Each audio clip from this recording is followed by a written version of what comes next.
Hello everyone, कैसे सभी लोग? आई होप कि आप सभी लोग सेफ होंगे। Welcome back to the channel. उम्मीद करता हूं सभी लोग बहुत अच्छे हैं। और आज हम बात करने वाले हैं सैंपल पेपर्स की। मतलब ये जो आपके दो शब्द हैं, एग्जाम से पहले इन दो शब्दों का जो महत्व है वो बहुत ज्यादा बढ़ जाता है। मतलब हम सैंपल पेपर्स को भगवान मानने लगते हैं, ठीक, पर हम कंफ्यूज होते हैं कि भैया बेस्ट सैंपल पेपर कौन सा रहेगा, सैंपल पेपर चूज कैसे करें। कुछ बच्चों को ये डाउट रहता है कि भैया सैंपल पेपर का इंपॉर्टेंस क्या है।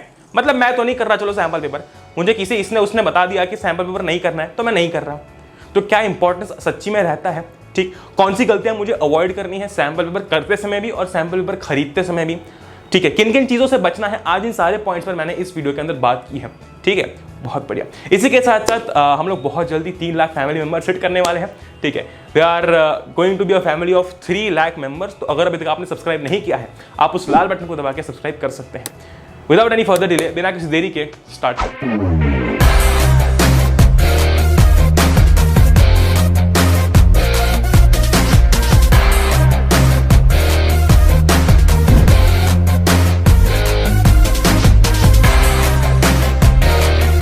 तो वीडियो में आगे बढ़ने से पहले यार एक छोटी सी हेल्प मैं तुम सभी लोगों से चाहता हूं। मुझे प्लीज नीचे कमेंट करके इतना बताना कि किस बच्चे की कितनी प्रिपरेशन हो चुकी है।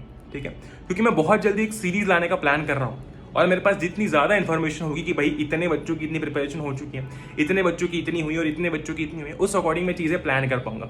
ठीक, उस अकॉर्डिंग में चीजें फिगर आउट कर पाऊंगा जिससे कि सबसे ज्यादा बच्चों का फायदा हो, जिससे कि सबसे ज्यादा बच्चों को बेनिफिट मिले। ठीक है, तो मुझे नीचे कमेंट करके बस इतना बताना, जितने भी लोग ये वीडियो देख रहे हैं, जितने भी बच्चे ये वीडियो देख रहे हैं, इतना बताना कि तुम्हारी प्रिपरेशन कितनी हो चुकी है, या फिर इतना बता सकते हो कि कितनी बची हुई है, जिससे कि मैं चीजें फिगर आउट कर पाऊँ, प्लान आउट कर पाऊँ और सबसे बेस्ट से बेस्ट सीरीज, बेस्ट से बेस्ट चीजें तुम लोगों के ला पाऊँ। ठीक है, अब वीडियो में आगे बढ़ते हैं। देखो यार, सबसे पहला पॉइंट मैं क्लियर कर देता हूँ, कवर कर लेते हैं इस पॉइंट को लेकर हम लोग क्लैरिटी ले लेते हैं कि सैंपल पेपर सॉल्व करना इंपॉर्टेंट क्यों है। मतलब ऐसा क्या है।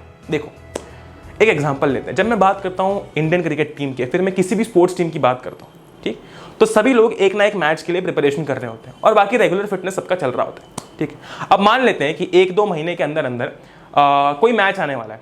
ठीक है, तो एक चीज समझो कि जो हमारी इंडियन क्रिकेट टीम है, अगर उस मैच में हिस्सा ले रही है, अगर उस मैच में इंडियन क्रिकेट टीम जो है वो खेलेगी, ठीक, तो उसके लिए हमारी इंडियन क्रिकेट टीम, हमारी जो क्रिकेट टीम है वो प्रैक्टिस कर रही होगी आज से, या फिर पहले से भी कर रही होगी। ठीक है, ऐसा नहीं है कि बस उठ जाएंगे और उस दिन मैच खेलने चले जाएंगे, नहीं, उस एक मैच के लिए शायद 3-4-5 महीने से प्रैक्टिस चल रही है कि नहीं।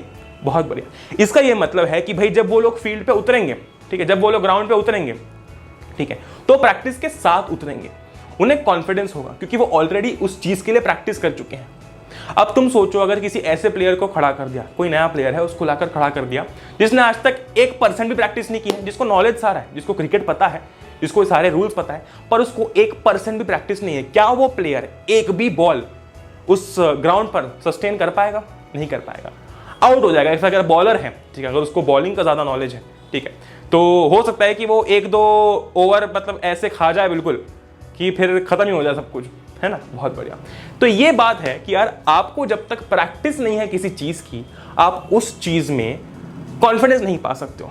सिमिलरली जब मैं बोर्ड एग्जामिनेशन की बात करता हूं, देखो यार, मैंने हमेशा ये बात कर रखी है, मैंने पिछले साल यही बोला था सभी बच्चों को कि यार आप जब, ये थ्योरी अपने दिमाग में रखना कि आप जब बोर्ड के पेपर के अंदर मतलब जाओ लिखने के लिए, आप बोर्ड एग्जामिनेशन में जाओ, ठीक है, आपको बोर्ड का पेपर दिखे, आपको उसके पैटर्न को लेकर ना बिल्कुल भी घबराना नहीं है, ऐसी प्रिपरेशन होनी चाहिए। मतलब आपको उसके पैटर्न को देख के कॉन्फिडेंस आना चाहिए कि यार यही पैटर्न का पेपर मैं कम से कम 15 से 20 बार मेरे घर पर सॉल्व कर चुका हूं। ठीक, और वो सेम पैटर्न वाला पेपर कौन सा होता है? तो वो होता है सैंपल पेपर। ठीक है, तो आपके जो सैंपल पेपर्स होते हैं ना, ये आपका कॉन्फिडेंस और आपकी जो एक्यूरेसी है ये पूरी मतलब बूस्टअप कर देते हैं।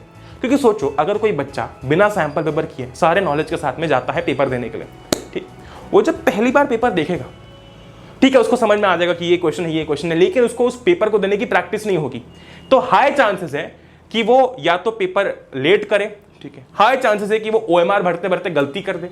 ठीक, तो ये सारे के सारे ये जो आपके कॉन्सिक्वेंसेस हैं, इनसे बचने के लिए आपको सैंपल पेपर की प्रैक्टिस करना बहुत ज़्यादा ज़रूरी है।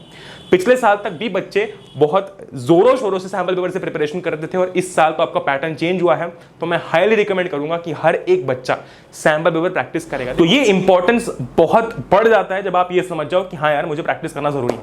अब जब हम बात करते हैं सैंपल पेपर खरीदने की, भैया सबसे बढ़िया सैंपल पेपर कौन सा रहेगा, ठीक है, किन किन चीज़ों का ध्यान रखना है।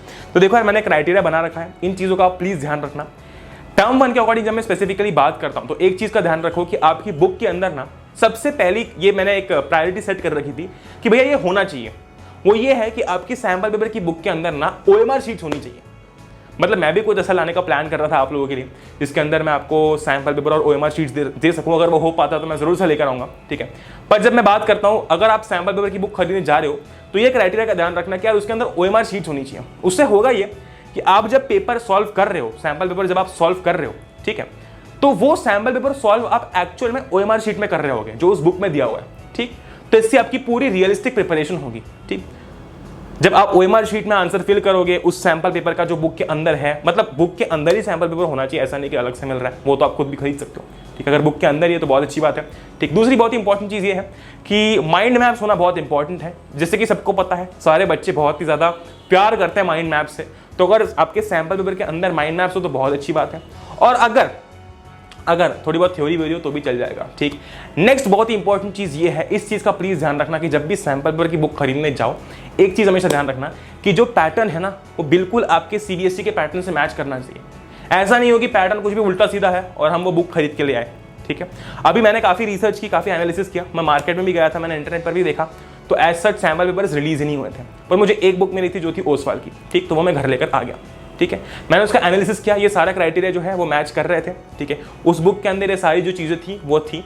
तो अगर आप चाहते हो परचेज करना तो आप ओसवाल के सैंपल पेपर्स आज की डेट में परचेज कर सकते हो, क्योंकि अभी शायद वही एक बुक रिलीज हुई है, ठीक है। भैया प्रमोशन कर रहे हो क्या? देखो अगर प्रमोशन वाली बात होती ना तो मैं तुमको कोई क्राइटेरिया बताता ही नहीं, ठीक। मैं तुमको सीधा बोलता कि तुम सिर्फ यही बुक खरीदो।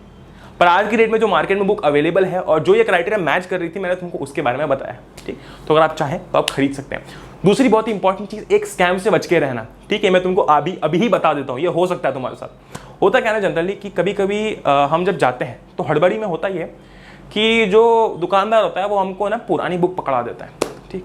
ऐसा हो सकता है आपके साथ में कि हम जाएं और हमने बोला कि हमको सैंपल पेपर चाहिए और आपको पिछले साल का सैंपल पेपर मिल जाए, ठीक। ये स्कैम में, ये गलती में प्लीज मत फंसना, ठीक है। ध्यान से देख लेना कि पैटर्न है कि नहीं, टर्म 1 लिखा है कि नहीं, 2021 22 लिखा है कि नहीं, ठीक। अगर आप CBSE वाले हो तो CBSE लिखा है कि नहीं, ICSE वाले हो तो ICSE लिखा है कि नहीं, ठीक है। प्रॉपर हर चीज ध्यान से देख के फिर ही खरीदना, ठीक। तो जैसे कि मैंने बताया आपको ये क्राइटेरिया आप अगर देखते हो सैंपल पेपर के अंदर तो होना चाहिए। अब हम बात करते हैं कि सैंपल पेपर सॉल्व कैसे करना है। देखो यार पहली बात तो अभी तुम्हारी प्रिपरेशन चल रही होगी, ठीक है। अब धीरे धीरे बच्चे सैंपल पेपर खरीदेंगे, ठीक। अगर आप चाहो तो अभी खरीद सकते हो, अगर आपको लगता है कि नहीं बाद में खरीदना, बाद में खरीदो, वो तुम्हारी चॉइस है, ठीक। वो तुम्हारी कंप्लीट तुम्हारी प्रिपरेशन पे डिपेंड करता है वो, ठीक है। लेकिन जब भी सैंपल पेपर सॉल्व करो do it as if you are sitting in your board examination. तुम बोर्ड के पेपर में क्या करोगे भाई, जाओगे, ठीक है, वहां पर जाकर तुम पूरा सब कुछ फिलअप करोगे, ठीक, और फिर पेपर देने बैठ जाओगे। तुम्हारे पास 90 मिनट का समय होगा, उन 90 मिनट में तुमको जो भी करना है वो करना रहेगा और उसके बाद तुम उठ के घर आ जाओगे। यही सेम चीज तुमको सैंपल पेपर सॉल्व करते समय जो है वो ध्यान रखनी है, ठीक है।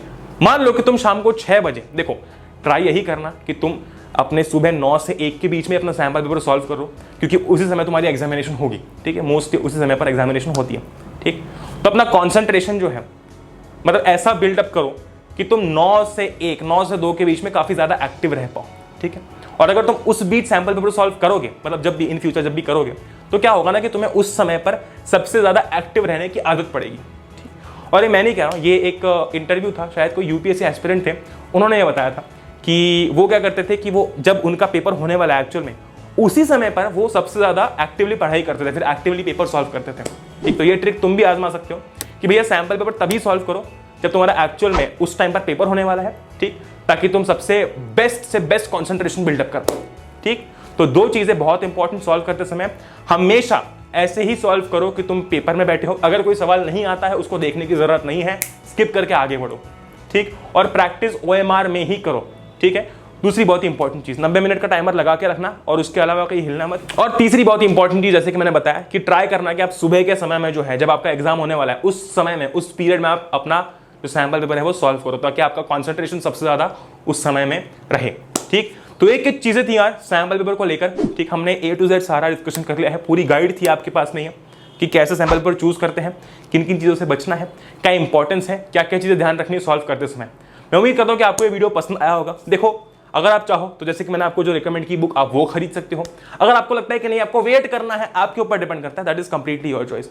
पर प्लीज जो मैंने क्राइटेरिया आपको बताया, इन क्राइटेरिया का ध्यान रखना कि यार ये चीजें तो बुक में होनी चाहिए।